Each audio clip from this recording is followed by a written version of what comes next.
So what I want us to do when it comes to ridding ourselves of bad habits is to just have grace.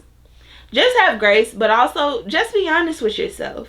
If you know that you had a bad day, if you know that you slipped up and did something that you wanted to, remove from your person, you don't want to be this type of person anymore, you don't want to behave this way anymore, you don't want to show up like this anymore, but you had a day where that's exactly what you did. You showed up in a distasteful way, you didn't honor yourself, you went about things how you used to go about things before you implemented this change. Then just be graceful with yourself. Okay, I made a mistake. Acknowledge it. It was a mistake. Hey y'all, it's Megan May and this is Transparency, where we keep it real about our growing pains and all the beautiful moving parts of life that may not be the most glamorous but shape us into who we are today. So if you're ready for some introspection and evolution, go ahead and lock in by hitting the subscribe button. And if what I says resonates with you, you can go ahead and leave me a comment and or a like so I know we see each other. So a quick little disclaimer before we get started. I did just want to go ahead and point out that I don't know what's going on, but my voice is a little bit scratchy. I don't feel like I'm coming down with anything, but it's a little bit scratchy, a little bit froggy, so hopefully that's not too distracting. But today we'll be talking about something related to the last episode where we were speaking about letting go of those people who no longer serve you because they're gaining something from being around you. They're gaining something by having you in their lives, but you're not gaining anything from having them in your life. You're just keeping them around because of familiarity, because of being scared or fearful of what others may think or say. And so today I wanted to kind of touch on kind of the same topic but from a different perspective. So today I wanted to speak about hoarding, and I mentioned this I feel like a few times at this point because it's something that I realized from doing a devotional journal of mine that I do often. And I feel like this message today and this discussion today resonates or will resonate most with those of us who are very sentimental. And I think the timing of this episode is really good because we're coming to the close of 2024 and we're about to enter 2025. And it's always been a thing where it's like new year, new me. And it's such a cliche thing to say because, normally it's like statistics that show New Year's resolutions don't last past for the people that's really giving it a go, at most March. But for a lot of people, they don't even make it to the end of January. You know how January be feeling like the longest month of the year? I don't know what it is. I don't know what it is about January that be making it seem like so much longer than the rest of the months. But regardless of what's going on or what your resolutions may be, I really want us to stand 10 toes down behind ourselves, beside ourselves, in front of ourselves when it comes to ridding ourselves of the things that we've been holding on to but no longer serve us. So we talked about people, and we talked about the people that's leeching and the people that's just gaining things from us, zapping us of our energy, our youthfulness, whatever the case may be. But now we're going to talk about things. And I'm talking about things because I feel like when we talk about letting go of things, whether it be actual physical items or bad habits or nasty behaviors or attitudes that we may have, negative self-talk, like anything that could be detrimental for our growth. When we talk about those type of things as opposed to people, I feel like we bring the focus back to ourselves. And you know how back in the day, well, I can't say back in the day because it's possibly still being said in movies, but I just don't watch these type of movies anymore. But like romance type films where there'll be a couple and somebody's breaking up with the other person and they'll be like, it's not you, it's me. I want us to adopt that line and move forward throughout the remainder of this year using that line.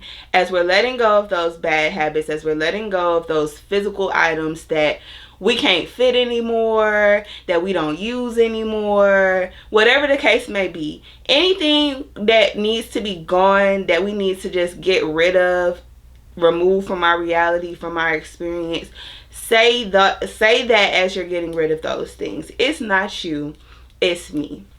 Because essentially that's what's going on here. We're leveling up, we're elevating, and we can't bring in new things, beautiful things, things that's going to renew us, our minds, our souls, our spirits, our bodies. We can't bring in the new and have the old still here. The old things are just occupying space, taking away our time, and essentially weighing us down. So as we continue to audit our lives, especially as the year comes to a close, I want us to say, it's not you, it's me.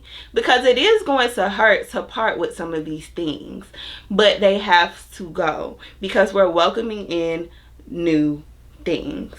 So I won't lie, the topic came to me from just listening to what I was saying when I was talking about freeing ourselves from those people that just don't serve us anymore. And I was thinking like, well, it's bigger than that. It's bigger than just letting go of those people, because you can let go of those people and still be grieving the idea of them and the fact that they're no longer in your life anymore. And so I wanted to start off by talking about that, letting go of what was, that continuously plays in our minds. And it's very hard for some of us because we're just super sentimental and we just be so stuck on, you know, I would have never done them like this. I would have never seen this coming. I wouldn't have guessed in a million years that me and this person wouldn't be friends anymore, wouldn't be together anymore. I wouldn't be at this job anymore.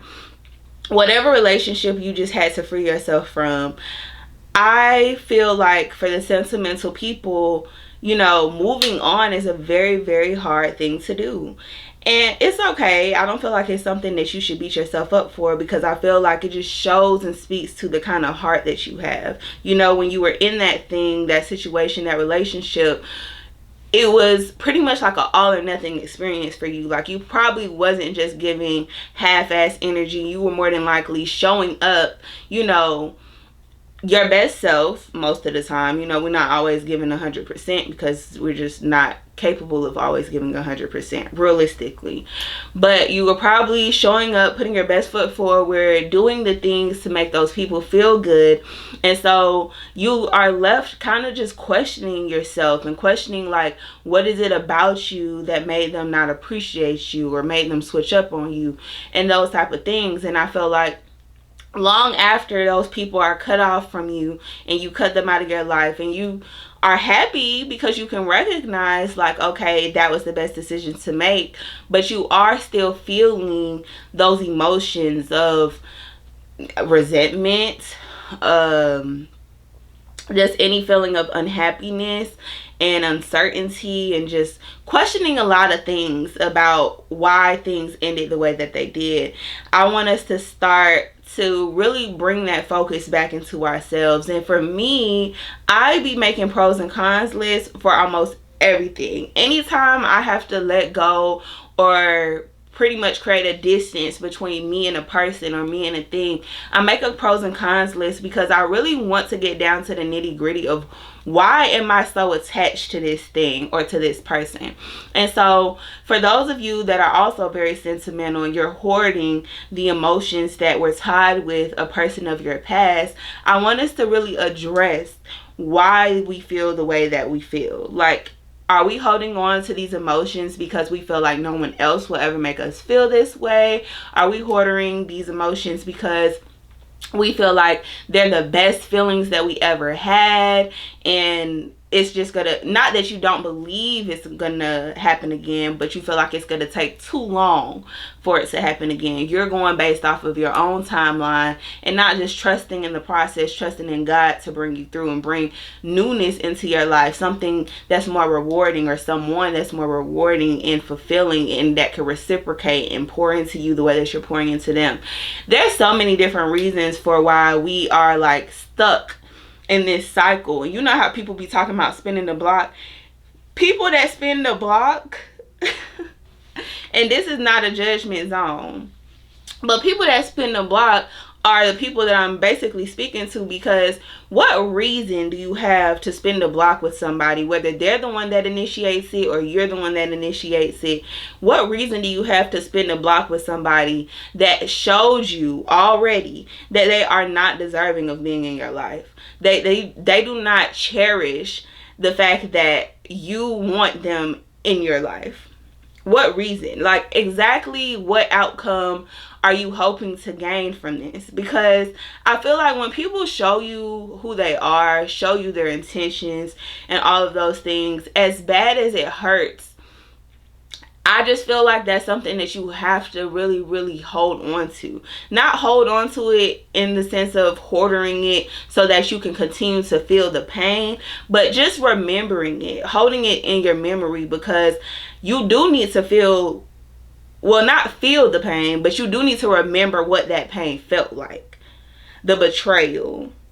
You need to remember what that felt like so that you can stand 10 toes about yourself and your self-respect and say, you know, like, as much as I love this person, it was evident that they didn't feel the same way that I felt about them. And that's why I cut them out of my life. Just having that reminder is going to do so much more for you versus holding on to the happy memories, holding on to pictures so that you can look back and reminisce about the happy days, the glory days with these people.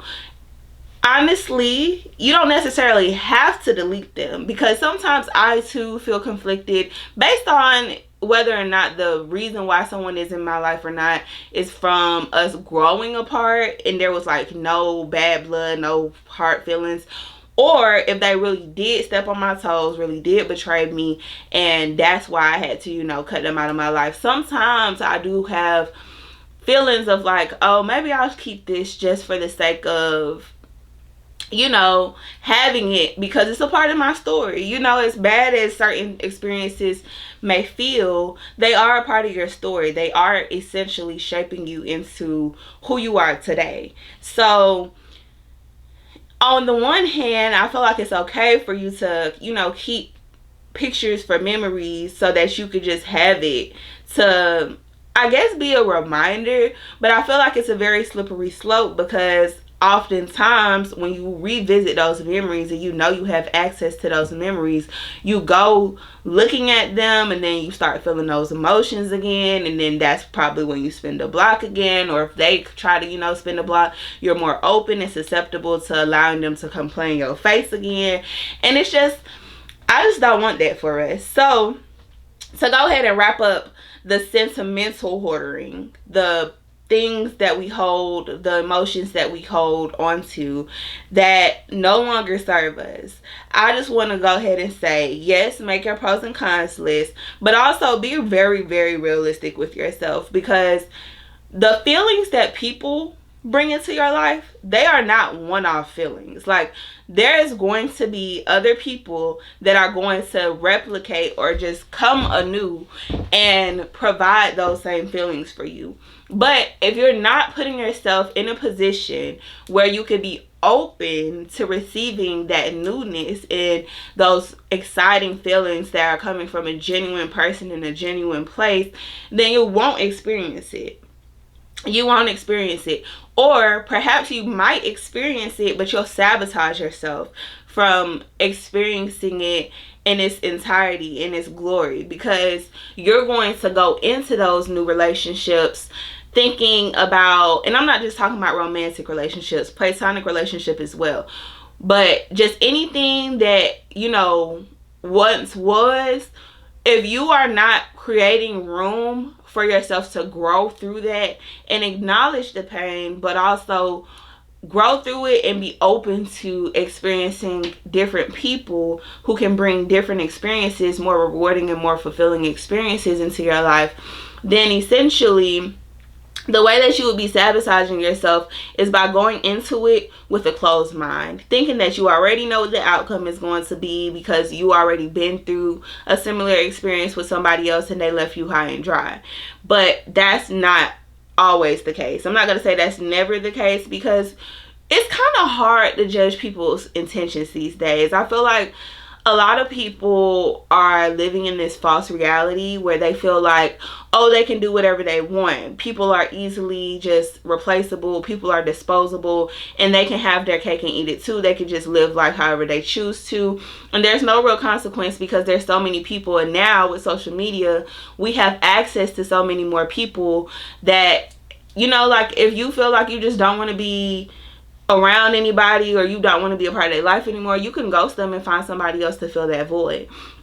But I'm speaking to going into things with an open mind, understanding that, okay, it is a possibility that this person could hurt me again, but I am willing to let go, because that's what hoarding is, when you're holding on to things. So what I'm asking you for in the entirety of this video is to let go of whatever I'm addressing in that segment. But right now we're talking about emotions, and I'm saying to let go of those emotions that are holding you back from being open to experiencing something new, something refreshing. And if that person that you let in does the same thing or something similar where you're hurting and you feel like, oh my gosh, I don't know why I keep having these experiences, then maybe it's time to go ahead and do some reflection about what are you doing, because we play a part in everything. Sometimes people do like mean things, nasty things, rude things, things that we want to do to them,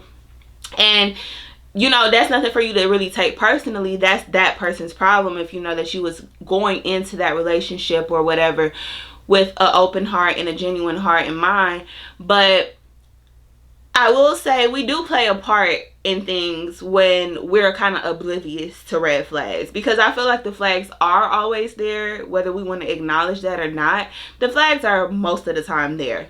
And so, you know, if you are open to having new people come into your life and creating new experiences and creating new memories with people, whether it be friendships, relationships, jobs, whatever, and it goes south yet again in a similar way that it did with the last person that you allowed into this space of your life, then yes, you do need to do some introspection and really dig into what are you doing. Are you just easy to walk over? Are you not vocal about things that be hurting you? Are you giving too many passes and allowing people to think that things are okay when they're really not? Are you being too understanding? This was my problem for a very long time. Shout out to Glendon. I know he gonna be watching this, but he's one of my best friends, and he mentioned this to me a few years ago when I was doing a clean sweep of people that was in my life that just wasn't benefiting me or serving me in any kind of way.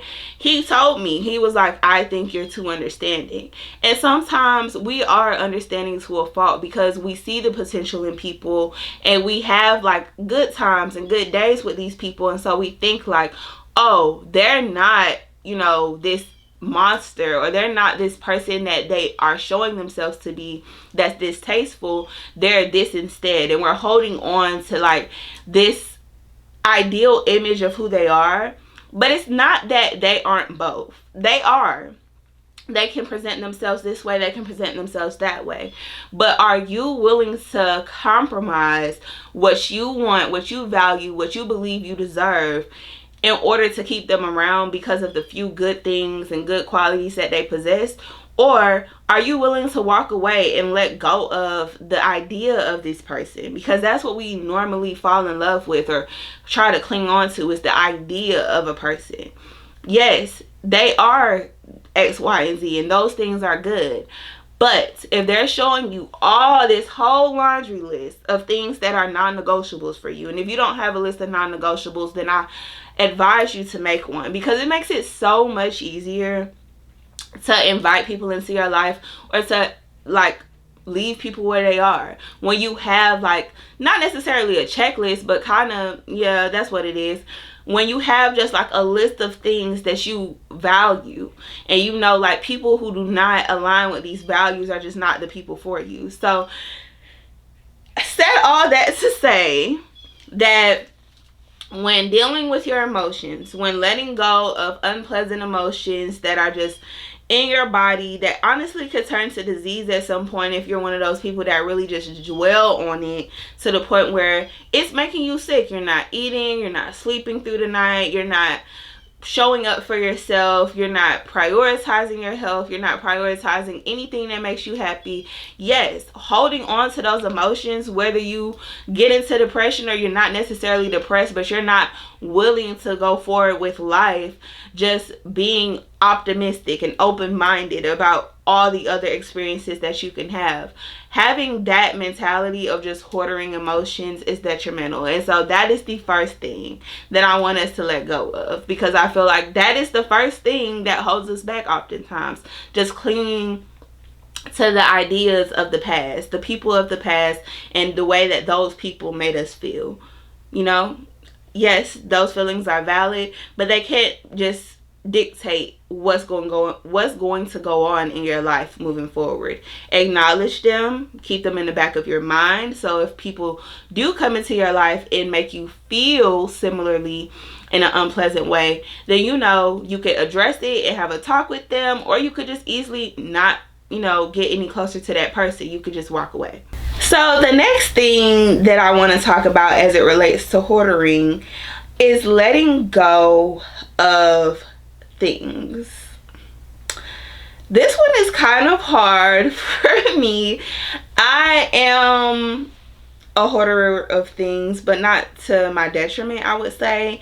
I just have, like, I don't know, I just be wanting to keep things because, yeah, for the sentimental purposes as well, but also because, okay, for example, clothes. I hold on to clothes like it's nothing because I love clothes, and I just feel like, you know, there's been things that I've outgrown, there's been things that I've purchased for the sake of just in case, and I haven't touched them. It's been years. The tags are still on. Can I fit them? Maybe, maybe not. I've bought things that were too big. I bought things that were too small. And I'll be telling myself, like, okay, it's okay, because at some point I'm going to fit it. Now, the things that I bought that was too big, it wasn't necessarily that I wanted to get bigger, but like, I kind of already knew that I was on the, like, borderline of one size and the next, and I was like, well, you know,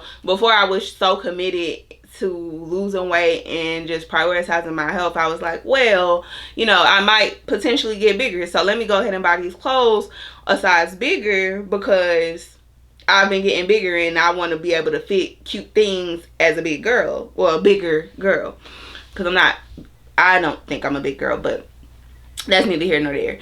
So yeah, so I just feel like hoarding things, physical items, things, is of your detriment, because same thing, you're just not making space for anything new. And so if you're keeping the old things that you're not using, that you're not wearing, that just not really serving a purpose in your day-to-day, then you continue to buy the things that you do actually need, then at some point you are left with all this clutter, little space to do anything that needs to be done. You can't find things when you need them. So just to provide an example of just how, with the same example of me buying a whole bunch of clothes all the time, which I've done so much better this year, just shout out to me, because I'm gonna give myself credit where credit is due.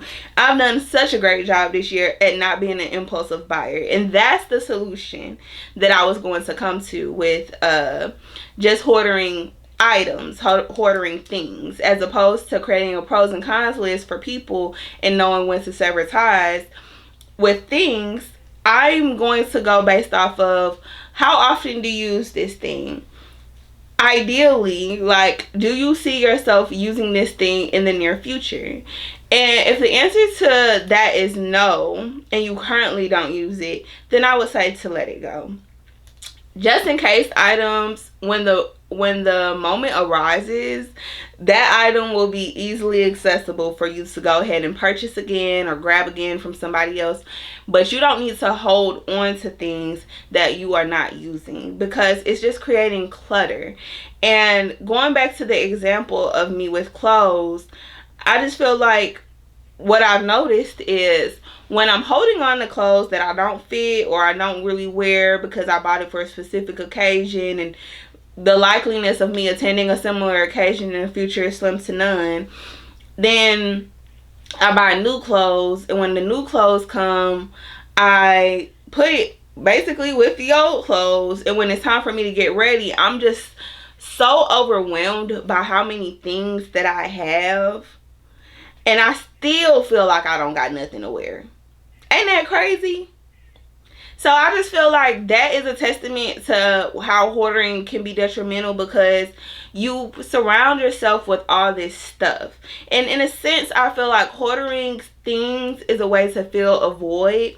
So you're holding on to these things because they make you happy, or they make you feel, you know, content in some kind of way. But reality is that they're not really serving you. You have more than you can use, more than you can wear, more than you need. And so as you continue to invite things that you actually need into your life, they're mixed in with the old things. And so it's kind of hard for you to be able to really see and decipher what is it that's actually serving you. Like, okay, if I have a closet with 150 pieces in it, right?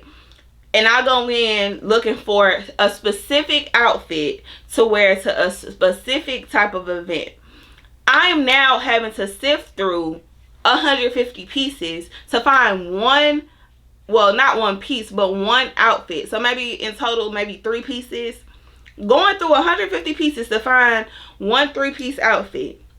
That's taking up unnecessary time. That's bringing about frustration. That's taking away excitement from what I'm getting ready for, because I'm having to go through too much. I'm creating a sense of overwhelm for myself because I have too many things that are not serving me.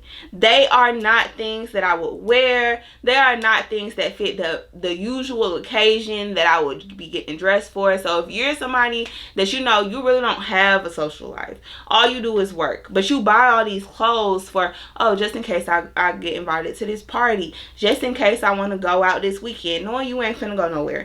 Just buying all these just in case things and all these backup things that you think you might have the occasion to wear them to, but you in reality know that that's more than likely not going to happen.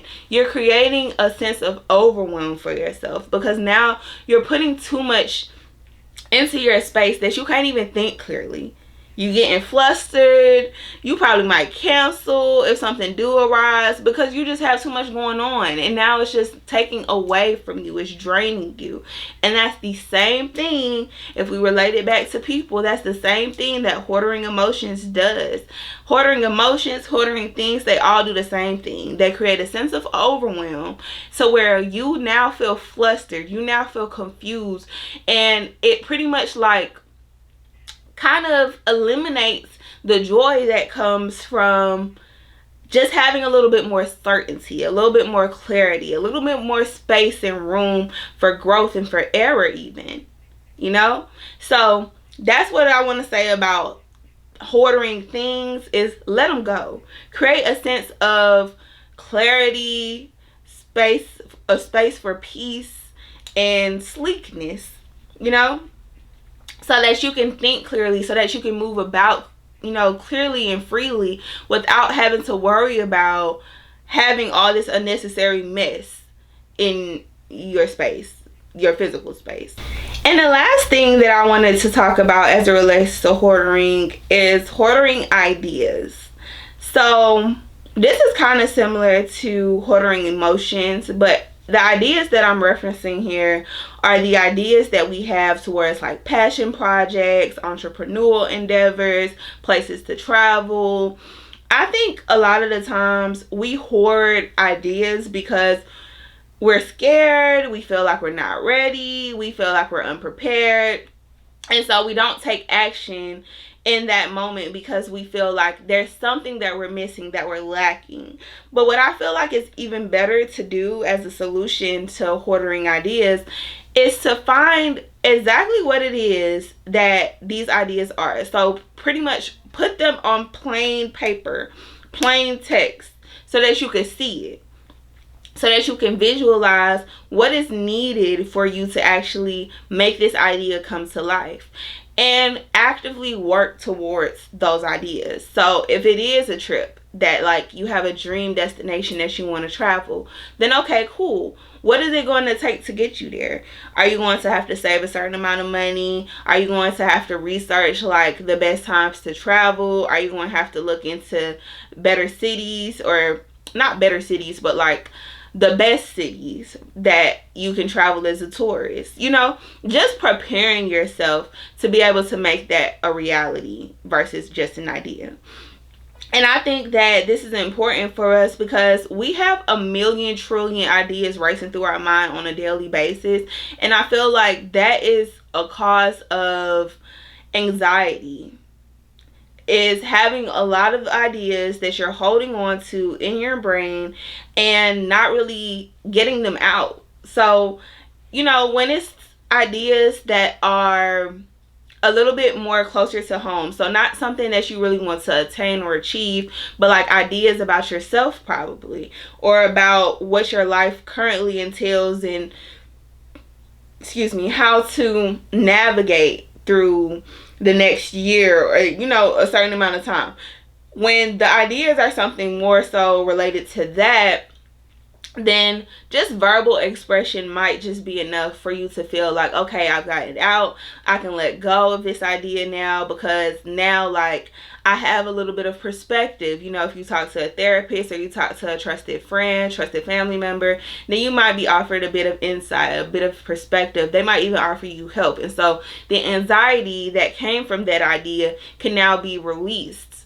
And you're no longer hoarding that feeling of anxiety from that idea. But if it's something that you have to attain or achieve, now that takes a little bit longer, and just vocalizing this to somebody isn't going to bring you any closer to making that a part of your reality. So that's why I'm saying the first thing that I would encourage you to do is to go ahead and have a brain dump of these ideas. Go ahead and put them on paper, or if you're a digital person, go ahead and type them out. And then start creating plans of action. How are you going to get from point A to point B, from point B to point C? What is it that it's going to take out of you? Are you going to have to change something about yourself? Some of your habits, like, are you going to have to shift your focus from one thing to another thing for a certain amount of time? Just really take into account what is it that has been stopping you from bringing this idea into reality, and go ahead and focus on the steps that you need to take to go ahead and start moving, you know, mountains, and start getting the ball rolling. So, well, I said that was the last thing, but actually I want to talk about hoarding bad habits, or hoarding habits in general, because we've already talked about people letting people go. So, you know, if you are a sentimental person, you've been hoarding emotions related to a person, you have until December 31st to let that person go. And really, I'll say that lightly, because if you wait till the last day of the year, you're likely going to fold and bring them into 2025 as well. But essentially, that's the goal, is to go ahead and start working on creating like a place of normalcy in your mind, where you are acknowledging the things that need to be let go, and you're doing whatever it takes to slowly peel back those layers of old things that are not serving you, old feelings, old emotions, old ideas that, well, the ideas, it's not that the ideas aren't serving you, but it's more so just like you haven't really taking action on them. So you're just piling idea on top of idea on top of idea on top of idea, and you might have had a trillion brilliant ideas this year and in the years of the past that you never took action on. So as brilliant as they are, you might not ever really be able to seek a reward or attain a reward from these ideas, because you're not taking action on them. They're just living in your brain. So yes, but I do want to speak about habits before I close. So that was a false close earlier. The last thing that I want us to be able to remove from our lives, from our reality, is the idea, or not the idea, but the hoarding of bad habits.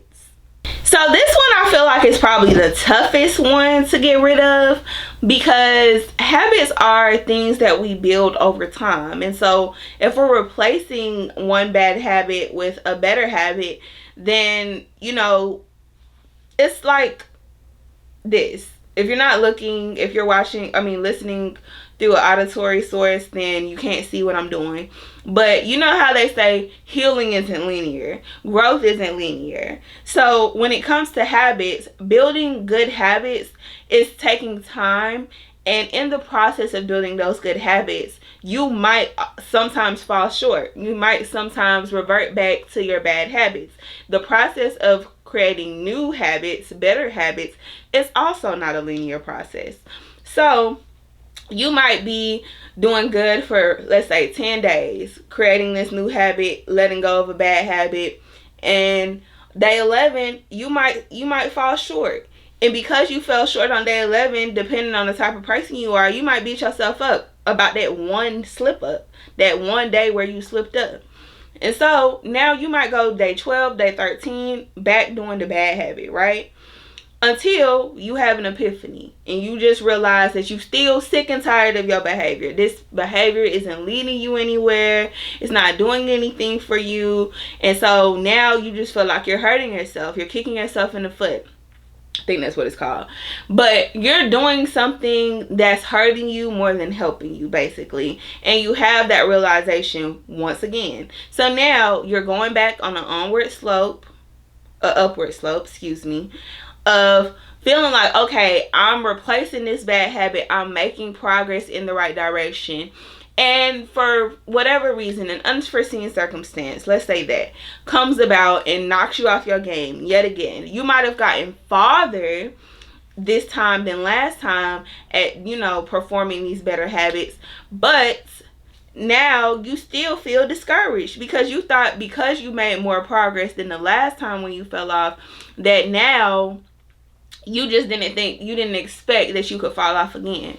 And so you might start beating yourself up and feeling like, oh, you're just incapable of creating this positive change in your life. But that's not true.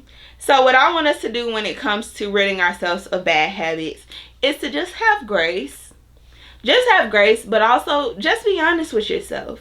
If you know that you had a bad day, if you know that you slipped up and did something that you wanted to, remove from your person, you don't want to be this type of person anymore, you don't want to behave this way anymore, you don't want to show up like this anymore, but you had a day where that's exactly what you did. You showed up in a distasteful way, you didn't honor yourself, you went about things how you used to go about things before you implemented this change, then just be graceful with yourself. Okay, I made a mistake. Acknowledge it. It was a mistake. People make mistakes all the time, and I feel like when it comes to other people, we are so much more lenient with acknowledging that things are a mistake. But it's okay for them to make mistakes, so why it's not okay for you to make mistakes? Yes, you want more for yourself. That's great, that's fine, that's dandy. But having one bad day, even 2 bad days, even a bad month, whatever the case is, you can still show yourself a little grace and tell yourself like, okay, it's not that I'm holding on to these habits. I'm not hoarding these habits, because hoarding would have been you acknowledging that you needed to change and you still not making the change. You still just going about life the way that you've been going about life, doing the same habits that haven't been getting you anywhere, and you're just acknowledging that it needs to change, but you're not actually going about changing these things. But if you're going about changing these things and you have a bad day, bad month, or even a bad year, God forbid, but if you do fall off at some point, please just acknowledge that you have been making the changes. And so if you just keep on at it, eventually you are going to be this new idea of yourself. You are going to create all these positive changes and all these positive habits that replace the bad habits that you once possessed. But things take time. So acknowledge where you want to go, what you want to let go of, what you want to do better, all of those things before the end of the year, so that you can really audit yourself. Audit, okay, what is the trigger that bring me back to doing this bad habit? What do I fall short of? Just questioning yourself with real honest questions and providing yourself with real honest answers, so that you can see like, okay, when this happens, then that's when I revert back to doing this. and I don't like doing this, so how can I avoid this from happening? Or what is something that I can do instead of my bad habit that will bring like the same dopamine effect and the same like happiness or satisfaction that my bad habit brings me, you know? And this might be a time of exploration. If you can't really think of what you can replace your bad habits with, then maybe you should start exploring different things, like to see what brings about a similar feeling that the bad habits bring.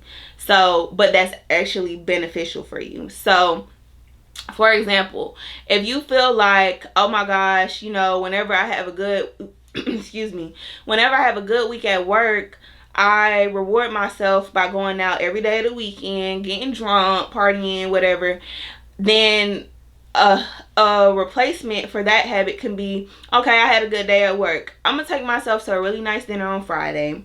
I'm going to go out with my friends and have a good time Saturday. And Sunday, I'm going to do something real simple, real cute, real sweet for myself. So maybe I'm a girl and I'm going to just speak for myself because this is something I enjoy doing. So maybe that's going to a park. If you're somebody that likes to be in nature, you can go to a park, a waterfall, a river, a lake, whatever, and do like a sip and paint. Or take the sip out of it. If you're having a hard time with alcohol, for example, and you trying to drink less, maybe it's because you want to lose weight, maybe it's because you want to start prioritizing your health better, whatever the case is, you feel like you drink too much, that's a bad habit you want to get rid of, then go ahead and find different ways around it. So if it is that you want to go out and drink with your friends 3 days of the weekend, maybe you can do 1 day of the week or weekend initially, and then, you know, probably space it out. So instead of every Saturday, maybe it will become every other Saturday, maybe it'll become 1 Saturday a month, maybe every once in a while, you know. But create realistic plans and also create alternative plans that bring you the same fulfillment and happiness. So I don't want you to hoard this bad habit thinking like, oh well, I'm always getting invited to things social. God, can I talk today? I'm always getting invited to things socially, and that's why I can't rid myself of this habit, because if I get invited to things socially, they're gonna have drinks. I don't have the discipline to be able to say like, oh no, I'm good, I'm okay, or can you make me a mocktail instead? You know, like I like the satisfaction, I like the feeling that alcohol brings me.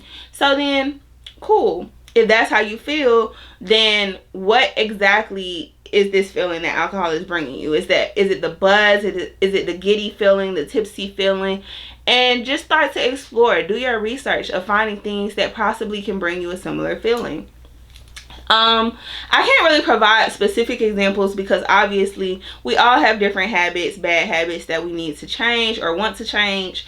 And so it's going to be different for all of us. We all find enjoyment in different things. So what we replace those bad habits with is going to be different from person to person. So I can't provide specific examples, but I did want to provide just that perspective of what it is that you can do to pretty much create like an alternative list of things that bring you happiness, that bring you joy, that brings you some type of excitement, fulfillment, but also helps you to move the ball and move the needle forward. So I'll leave you guys with that. I hope everything made sense for you. I hope that this resonated with you, because this was a topic that I just felt like had to be talked about. I don't really think we look at these things as hoarding, like holding, well, we know holding on to things is hoarding, but I don't think we really think of ideas or emotions or habits as things that we can hold on to or hoard. Like we might think that we're holding on to them and think like that's nothing, it's just a part of who we are. But no, we're hoarding, and it's detrimental for our growth, it's detrimental for our progression. And if we want to be better versions of ourselves, if we want to say, okay, I'm a new person, new year, new me, and actually mean that, then we have to do the work. We have to acknowledge the things that are not serving us, and when we realize that something's not serving us, we have to love ourselves enough to let it go. Don't just continue holding on to it and thinking that it'll just disappear over time, or thinking like, oh, one day I'll get to, you know, really putting this idea into actuality and building upon it. No. we need to address things now and do what's necessary now to create space for new things, to create space for bigger and better things to enter our reality and our experience. So I hope that this really resonated with everyone who was listening, who was watching. And if you have anything to say or add to the conversation, of course, go ahead and put it in the comments. You can also DM me on Transparency's Instagram.